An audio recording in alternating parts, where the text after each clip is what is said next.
안녕하십니까. 힘찬병원 이정훈. 용기성. 김태현입니다. 네, 오늘은 이제 날씨가 많이 풀리고 있는 봄이 돼서 아무래도 실내에 계신 분들보다 야외로 활동하고 이런 분들이 많아지실 텐데 오늘 등산에 대한 얘기를 좀 해보도록 하겠습니다. 등산은 어떤 장점이 있을까요?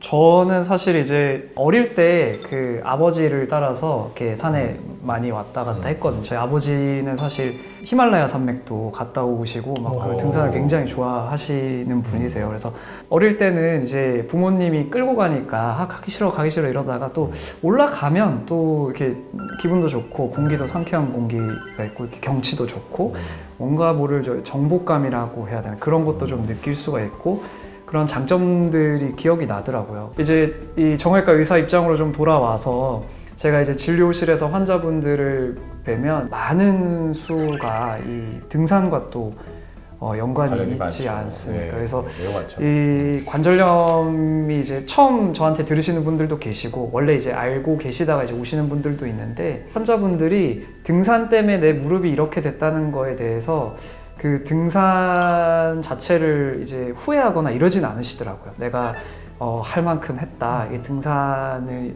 이때까지 이제 행복하게 잘 했으니까 이제부터는 좀 줄여야 되겠다. 등산을 괜히 했네 이렇게 생각하시진 않고 등산 자체가 무릎에 악영향을 끼친다. 이렇게 봐야 하는 게 그렇게 볼 맞죠? 수는 있죠. 예. 네. 진료실에서 환자분들을 볼 때 제 생각에는 한 절반 이상이신 것 같아요. 무릎을 다치는 이유 중에 하나가 등산 때문이라고 해서 저는 그런 등산을 왜 하지? 상당히 부정적인 입장이었거든요. 근데 제가 다녀보니까 이게 그럴 만한 가치가 있구나. 아무래도 다른 스포츠에 비해서 큰 무리 없이 시작을 할 수 있고 무엇보다도 이게 유산소 운동이 되면서 근력을 강화하는 그런 두 가지 장점들을 다 가지고 즐기면서 할 수 있는 거기 때문에 많은 분들이 등산을 좋아하시는 것 같습니다. 여성분들 같은 경우에는 다이어트나 이런 거하고도 관련이 있고 체중 감량하는 데도 매우 도움이 되기 때문에 더욱더 많이 하시는 것 같고요. 그래도 환자분들이 제일 좋아하는 것 중에 하나는 이런 것보다도 제 생각에는 즐거움, 정신건강적인 면에서 환자분들이 만족을 느끼고 갔다 왔을 때 그런 심리적 안정이나 만족감 같은 것들이 등산을 하게 되는 가장 큰 이유가 되지 않을까 하는 생각이 들더라고요. 그래서 요즘에 상당히 긍정적인 걸로 좀 바뀌고 적극적으로 권장하고 이게 무조건 악 영향이 아니라 여러 가지를 주의해서 하면은 무릎 손상을 줄일 수 있는데 이거를 일반인들은 사실 잘 모를 수 있을 것 같아요. 그래서 발목을 다치거나 아니면 무릎 관절에 관절염이 생긴다거나 뭐 발바닥에 충격이 가서 뭐 발바닥에 족저 근막이나 이런 것들이 주로 많이 생길 수 있거든요. 그러면 좀 도움이 될 만한 어떤 팁 같은 게 있을까요? 등산할 때 발목이나 무릎, 관절을 좀 보호할 수 있는. 원래 무릎이 아프신 분들 이제 사실 등산을 할 때 조심하시거나 사실 안 하시는 게 좋겠고 대신에 건강한 분들도 예방적 차원에서는 이제 도움을 좀 필요로 할 것 같아요. 예를 들면 이제 지팡이 같은 거를 좀 짚고 다닌다든지 아니면 이제 무릎 보호대를 좀 차고 등산을 한다든지 아니면 약간 통증이 있으면 미리미리 좀 병원에 가셔서 진료를 받고 내 상태가 어떤지 등산이 가능한 상태인지 안 해야 되는 상태인지 이런 거를 좀 조언을 들으시고 등산에 좀 임해야 되지 않을까 생각이 듭니다. 이게 뭐 정형외과 쪽에서 이렇게 제가 이렇게 하면서 느낀 거는 이 세 가지거든요. 첫 번째는 근육 손상, 두 번째는 관절에 있는 연골 손상, 세 번째는 뭐 낙상이나 이런 걸로 있는 뼈 손상. 그래서 항상 뭐 젖은 낙엽이나 넘어지거나 미끄러지는 걸 막기 위해서 스틱 같은 거를 사용하게 되면 중심을 잡는 그 바운더리가 넓어지기 때문에 스틱을 사용해서 보행을 하는 게 매우 중요하다는 생각이 저는 들었고요. 등산하기 시작하면 그냥 올라가지만 실제로 가다 보면 어느 순간에 근육이 순간적으로 뭐 뛴다거나 결린다거나 이러면서 생기거든요. 그런 거를 예방하기 위해서는 시작하기 전에 충분히 스트레칭을 하는 게 필요한데 예를 들어서 다리 하체 위주로 얘기를 하면 종아리나 허벅지 뒤쪽에 있는 햄스트링을 스트레칭해서 다리를 쭉 뻗어가지고 하는 그런 스트레칭을 시작하기 전에 한 2, 3분 정도만이라도 하면은 그 근육에 대한 거를 예방하는 데는 큰 도움이 될 것 같고요. 무릎의 관절에 영향을 주는 건 결국에는 대부분 체중이랑 관련이 있습니다. 근데 이 체중을 어떻게 하면 줄여줄까 하는 거에 대한 생각을 좀 해야 되는데요.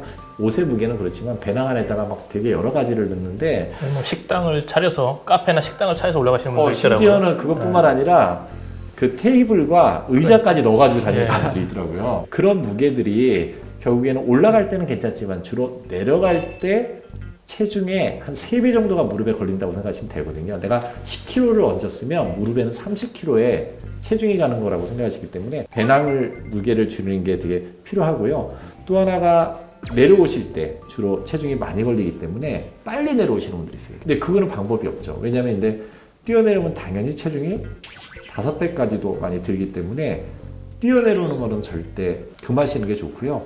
제일 중요한 제가 느낀 거는 스틱입니다. 스틱.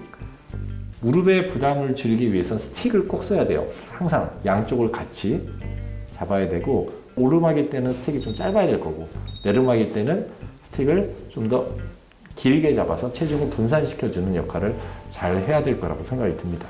척추 쪽, 허리 쪽은 어떤 예, 상황이죠? 저희도 이제 진료실에서 환자분들이 많이 여쭤보시거든요. 네. 등산이 몸에 해롭다 이렇게 알고 있는데 어떻게 해야 하냐, 자기는 하고 싶은데 이렇게 여쭤보시는 분도 있고. 그래서 좀 이번에 많이 제가 찾아봤습니다. 논문도 찾아보고 했더니 많은 논문들에서 만성 요통 환자분들을 대상으로 실험 연구한 건데 등산이 도움이 된다.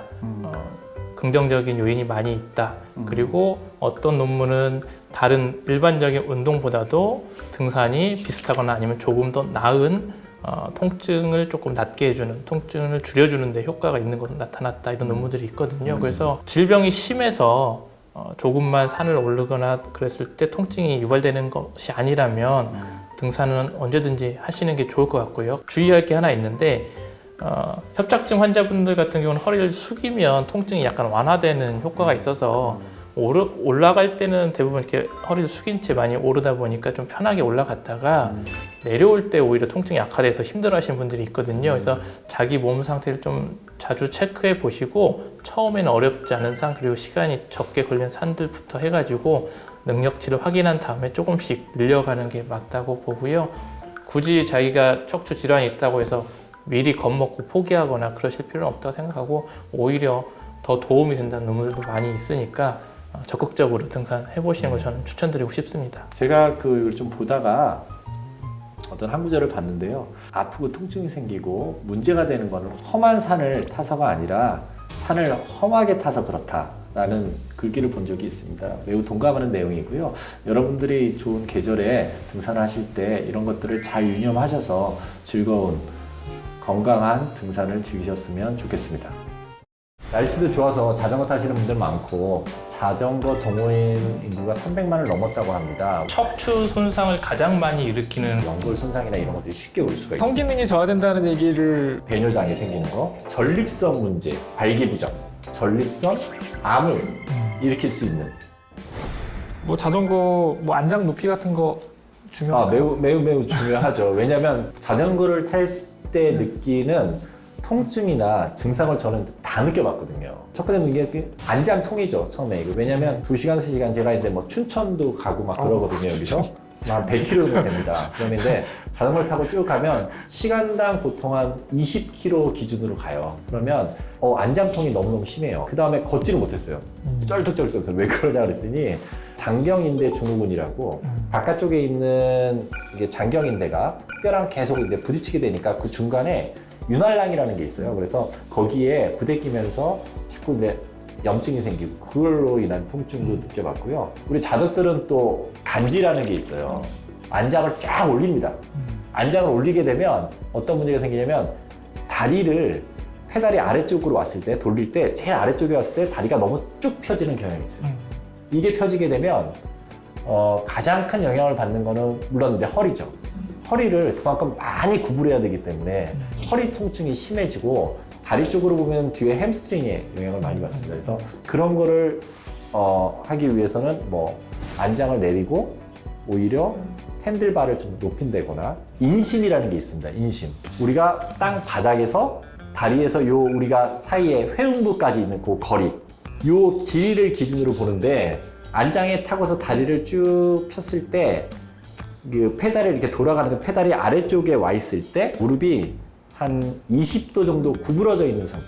페달에서 내려서 땅에 닿으면 발의 앞꿈치 정도가 닿는 거죠. 앉아서 안장에 앉았을 때 양쪽 다리를 내렸을 때 발끝으로 설 수 있어야 된다.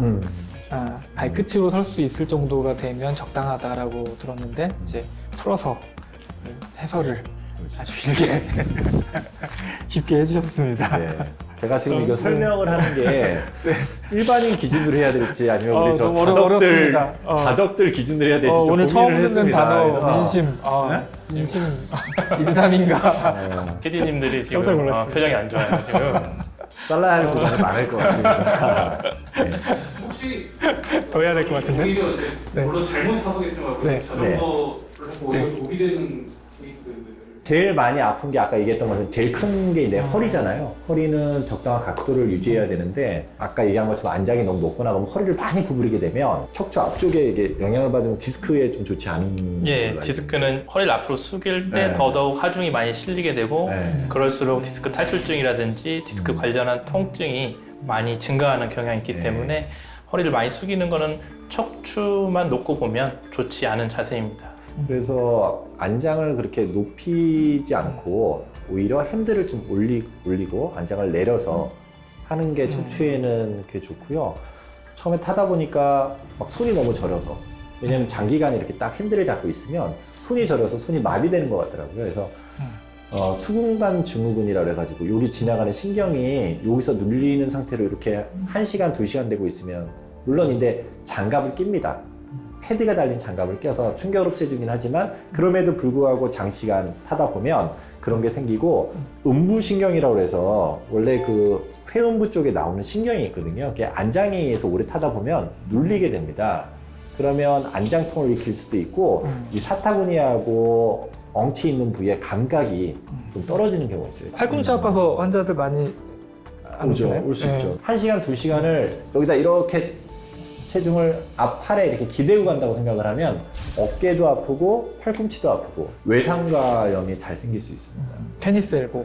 그렇죠. 테니스 엘보하고 원리는 똑같죠. 성형에서. 네. 치료는 어떻게? 제일 중요한 건 원인을 해결해야 되니까 네.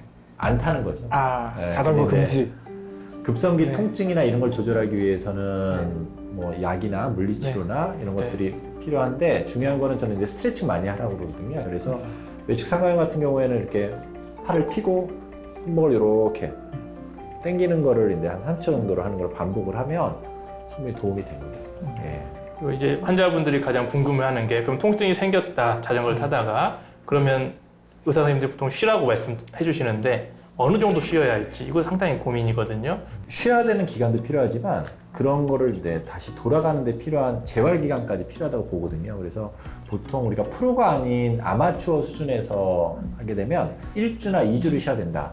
그러면 재활을 마찬가지로 1주나 2주를 해야 된다고 얘기를 해요. 그래서 이제 이게 보고서는 이거는 한 1주 정도는 되겠다, 2주 정도 되겠다, 3주 정도 되겠다. 그거는 이제 환자들의 그 양상과 손상 정도에 따라서 얘기를 하죠. 예. 정말 이게 중요한 게 항상 이렇게 몇 주다 이렇게 단정적으로 말을 하면 환자분들이 오해할 수 있어요. 그래서 내가 2주 쉬라고 했는데 2주 쉬었는데도 아프면 사실은 더 쉬어야 하는 게 맞거든요. 내 선생님이 2주 쉬라고 했는데 난 아파. 근데 2주 쉬라고 했으니까 난 타도 돼. 그래서 또 타시고 무리하고 결국엔 통증이 해결이 안 되시는 그런 분들이 있어서 원장님 말씀대로 항상 계속 진료를 보시면서 통증 강도나 이런 것들을 상담 받아가면서 기간도 결정하시고 재활도 충분히 하고 진행했으면 좋겠습니다. 오늘 이 자전거에 대해서 지금 얘기를 많이 해봤는데 이게 아무래도 자전거가 워낙 다양하게 사람들이 타고 여러 군데에서 아니면 집이나 실외에서 여러 코스를 다양한 강도로 타기 때문에 그게 본인한테 얼마나 맞는가 하는 거는 한마디로 딱 집어서 얘기하기는 어렵겠지만 지금 저희가 말씀드린 이런 내용들 자기 수준에 맞는 운동을 강도를 그런 코스를 잘 선택을 해서 적당한 운동량을 하면서 근력을 강화시키고 심폐 기능을 향상시키면서 무엇보다도 제일 중요한 재미를 즐길 수 있는 그런 자전거를 타는 게 중요하다고 생각합니다. 안녕하세요. 힘찬병원 이정원입니다. 안녕하세요. 힘찬병원 진호선입니다. 안녕하세요. 힘찬병원 윤기성입니다. 요즘 날씨가 참 좋아요. 예. 운동들 많이 좀 하시나요? 뭐 저는 전에 자전거 타는 거 하고 헬스클럽도 좀 가고. 올 초부터 제가 테니스를 다시 안 쓰던 라켓 다시 꺼내 들고 해서 치고 있습니다. 그래서 한 6개월 정도 열심히 치고 있는데 테니스 코트를 예약하기도 정말 힘들고 뭐 라켓을 바꾸고 싶은데 라켓을 구입하기도 힘들고 모든 장비가 다 가격도 인상이 됐습니다. 그래서 이 정도로 요즘 코로나 시국에 많이 인기가 상승된 게 아닌가. 이거 뭐 가져오셨던데. 예, 제가 오늘도 또 테니스를 치고 가방을 한번 가지고 와봤습니다. 이거 뭐 장사. 이 테니스 클럽을 넣어서 이동할 수 있는 가방인데 네. 대략 한 9개 정도 들어갈 수가 있습니다. 들어갈 수 있고 라켓도 보통 한 자루만 가지고 다니는 건 아니고 2자루 이상 최소 같은 테니스 라켓을 2개 이상은 보통 그러네요. 두 개가 같은 거네요. 다른 게 예. 아니라. 맞습니다. 오. 그래서 하나가 스페어죠. 하나가 문제가 생기면 다른 거 없고 또 이 안에는 클럽뿐만 아니라 이렇게 공 그건 이제 새 공인데 가격이 상당합니다. 이거. 여기 반대쪽에는 저는 이제 원래 여기 라켓을 보관할 수 있는데 여러 가지 그 모자 항상 야외에서 하기 때문에 모자 같은 거 그리고 양말 뭐 추리닝 뭐 옷 다 가지고 다닙니다. 저희 병원에 알게 모르게 치시는 선생님들이 꽤 있어요. 그래서 끝나고 같이 바로 즐기고 요즘 거기서 테니스 치시다가 다쳐서 많이 오시더라고요. 예. 테니스가 참 좋은 운동이고 연세 많으신 분들도 마음껏 즐기는 운동이거든요. 보면 60세 이상 돼 보이시는 분들도 많이 치시고 하는데 또 나름 부상도 상당히 많은 것 같습니다. 그래서 이 엘보라고 하죠. 테니스 엘보 때문에 엘보. 고생하시는 분이 가장 많으신 것 같고 그 다음 이제 어깨라든지 여러 무릎이라든지 발 이런 관절 위주로 많이 통증이 있으신 것 같고요.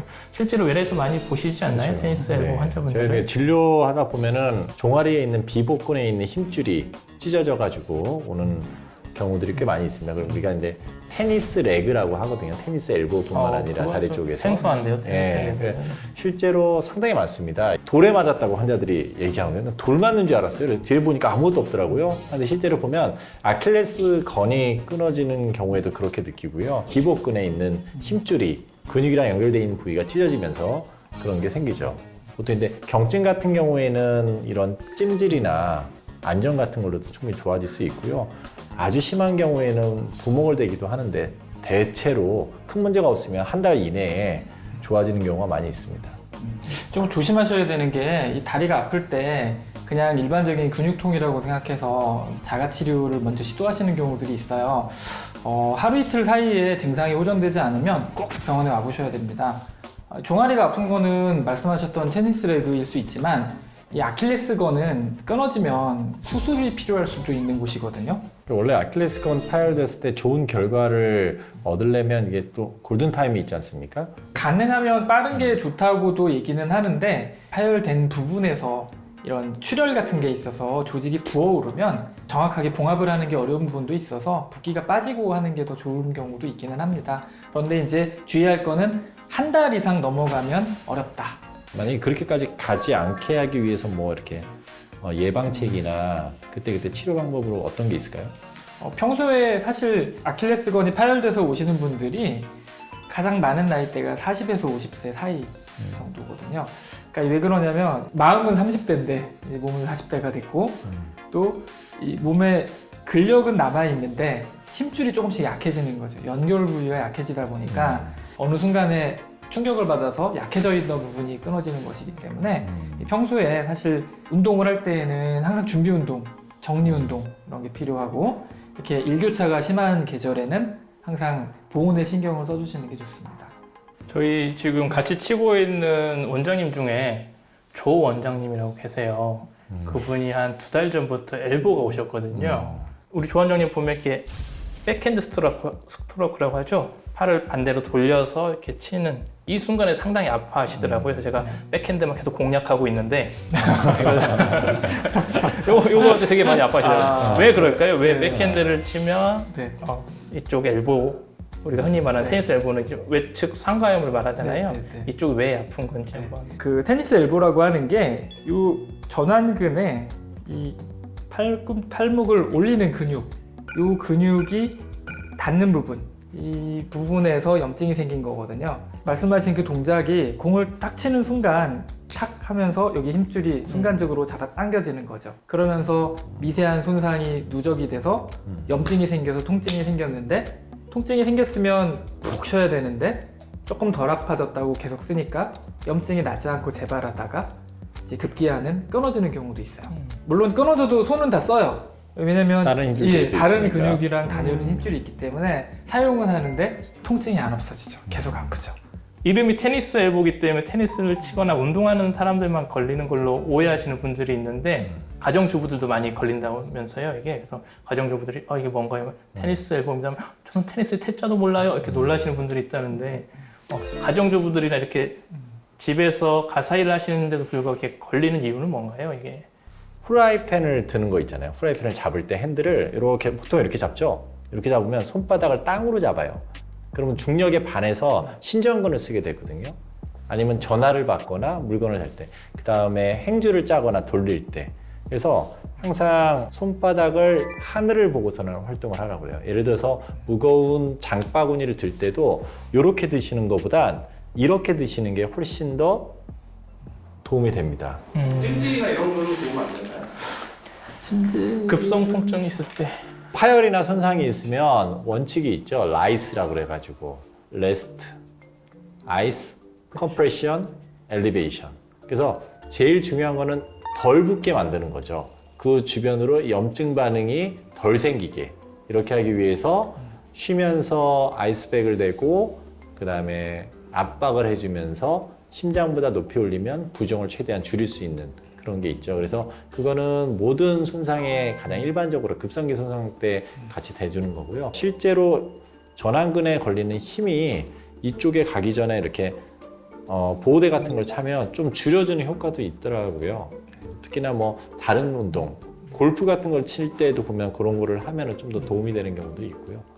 의사 입장 말고 동호회에서 제가 이제 많이 보고 겪은 걸로 보면 말씀하신 대로 밴드를 착용하시거나 아니면 테이핑도 많이 사용합니다. 그래서 전완근의 그 힘을 좀 충격을 덜 분산시키거나 덜하게 좀 가해질 수 있도록 테이핑 요법도 사실 많이 쓰고 있고요. 한번 이렇게 겪으신 분들은 나중에 통증이 없어진 다음에 또 재발할까 두려움 때문에 운동을 많이들 하시더라고요. 그래서 전완근을 이렇게 강화시킬 수 있는 운동법들, 뭐 아령이나 가벼운 뭐 물통, 물병 이런 것들을 이용해서 이렇게 뒤쪽으로 젖혀는 이런 운동들도 많이 급성기 하시고 때 말고 급성기 때 말고 좋아질 통증이 때인데 없고 예방하는 효과로 예방하는 효과로 이런 것들 동호인들끼리 이제 그런 운동도 서로 추천하고 사실은 이 동작을 많이 하는 거는 과사용을 하게 되는 거기 때문에 급성기 때 아플 때 하면은 더 악화시키는 경향이 있거든요. 이거는 이제 좋아졌을 때 예방하는 차원에서 평소에 근력을 강화시킨다는 차원에서 하실 때 도움이 될 것 같습니다. 그 아까 말씀하셨던 라이스도 오해하시면 안 되는 게 급성기에 막 아플 때 지금 막 다쳤을 때 하는 거고요. 평소에는 따뜻하게 몸에 신경을 만성 써주시는 염증이 게 있을 때는 따뜻하게 혈액순환도 원활하게 하고 근육이나 힘줄이나 인대가 약간 이렇게 이완될 수 있는 그런 걸 평소에는 해주시는 거고 운동 후에 아니면 지금 막 통증이 생겼을 때 그럴 때 아까 말씀하셨던 그런 라이스 요법을 하시면 좋습니다. 이런 게 너무 어렵고 모르겠다 하면 원장님 찾아가면 친절히 알려주시는 안녕하세요. 힘찬병원 이정원입니다. 안녕하세요. 힘찬병원 진호선입니다. 안녕하세요. 힘찬병원 윤기성입니다. 네, 요즘에는 재활이나 운동한 분들 중에서 이제 필라테스라고 해가지고 요가 비슷한 그런 거를 많이 하고 계신 분들이 있는데 이런 거에 대한 좀 얘기를 해보도록 하겠습니다.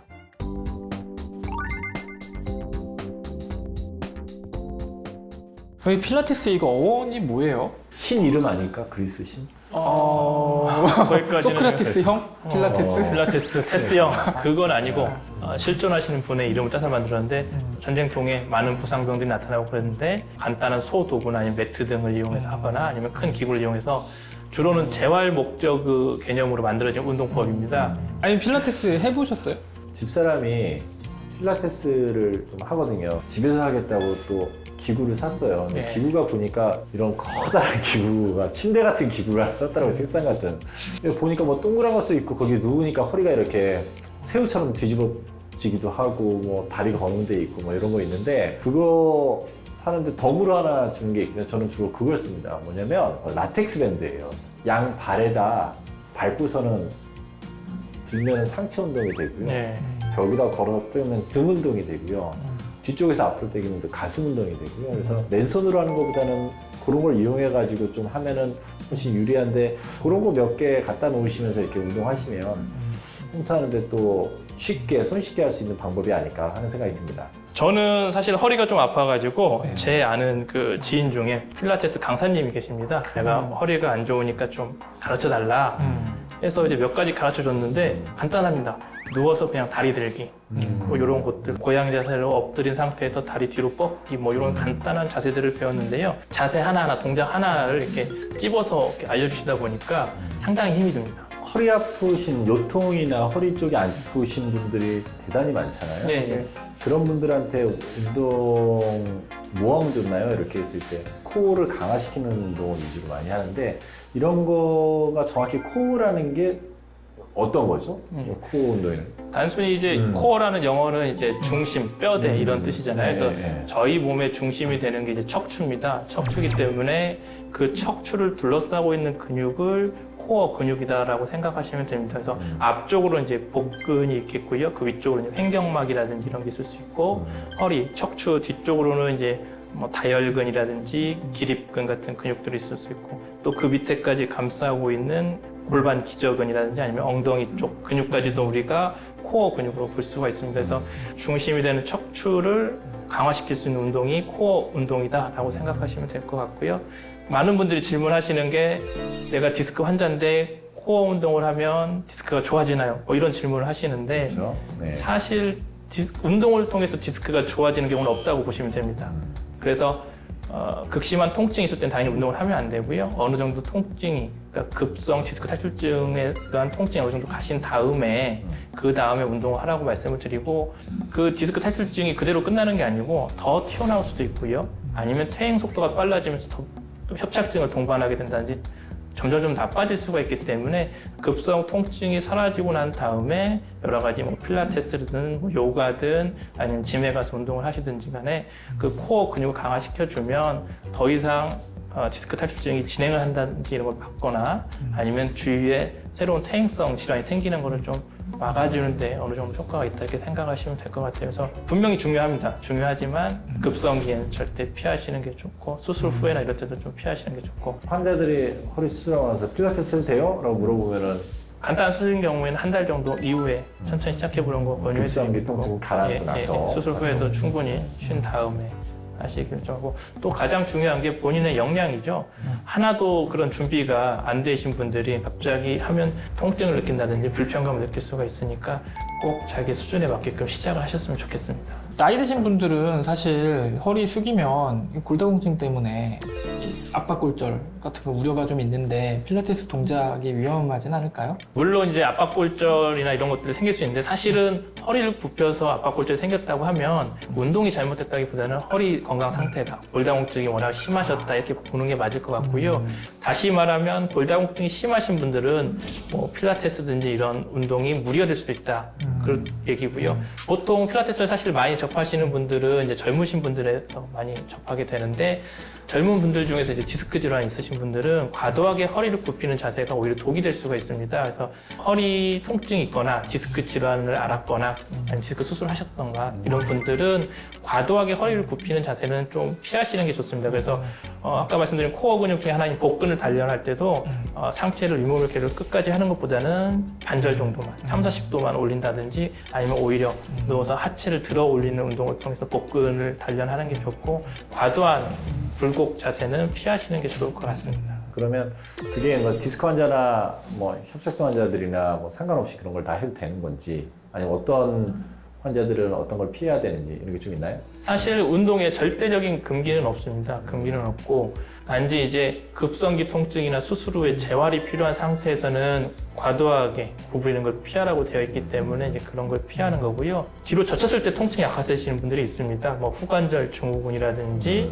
아니면은 뭐 척추관 협착증 같은 경우는 오히려 뒤로 젖혔을 때 통증이 약화되는 경우가 있거든요. 그래서 만약에 이런 자세를 했을 때, 특정한 자세를 했을 때 내 통증이 악화된다면 그건 자기 자신과 맞지 않는 운동법이니까. 그러니까 뭐 절대적으로 된다 안 된다 얘기할 수는 없지만 어떤 걸 시행했을 때 통증이 유발되는 거는 여튼간에 피하시는 게 좋고. 피하는 게 좋다. 예. 안 좋을 수 저도 있으니까. 사실은 디스크 수술을 제가 네. 받았거든요. 네. 받았는데 윗몸 일으키기가 처음에 조금 두려워서 저도 꺼려 했는데 지금은 다 합니다. 하고 통증이나 이런 것들이 재발되지 않기 때문에 단계별로 천천히 근육을 강화시키는 운동을 통해서 하면 뭐 안 되는 자세나 이런 건 없다고 봅니다. 어쨌든 악화되는 자세는 알고 계셔야 하고 그 자세를 했을 때는 충분히 시간을 들여서 천천히 시도를 하시는 게 좋다고 생각이 됩니다. 그러면 필라테스 자격증이 제가 듣기로는 뭐 4, 50개가 넘는다고 들었는데. 점점 늘어나고 있답니다. 네. 그래서 자기들끼리도 이제 세분화시키고 뭐 이래서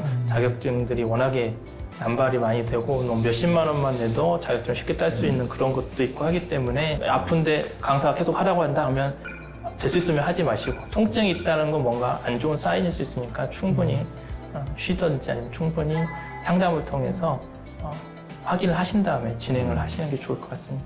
제가 이번에 이제 준비를 하면서 필라테스에 관련된 논문도 많이 보고 했는데 분명히 도움이 되는 건 사실입니다. 허리 요통 환자분들에게 도움이 되는 건 사실인데 가장 중요한 건 자신의 신체적인 능력을 정확히 아는 게 중요하고요. 그래서 그 안에서 통증이 유발되지 않는 선 안에서 운동을 했으면 좋겠고요. 또 하나는 이제 자기를 가르쳐준 강사님과 충분한 상담이나 대화 그리고 자기 건강 상태, 몸 상태를 알려드리고 그에 맞게끔 조절해서 교육을 받으신다면 아주 좋은 운동법이 되고 또 허리 통증을 조절하는 데도 많은 도움이 될 것 같습니다.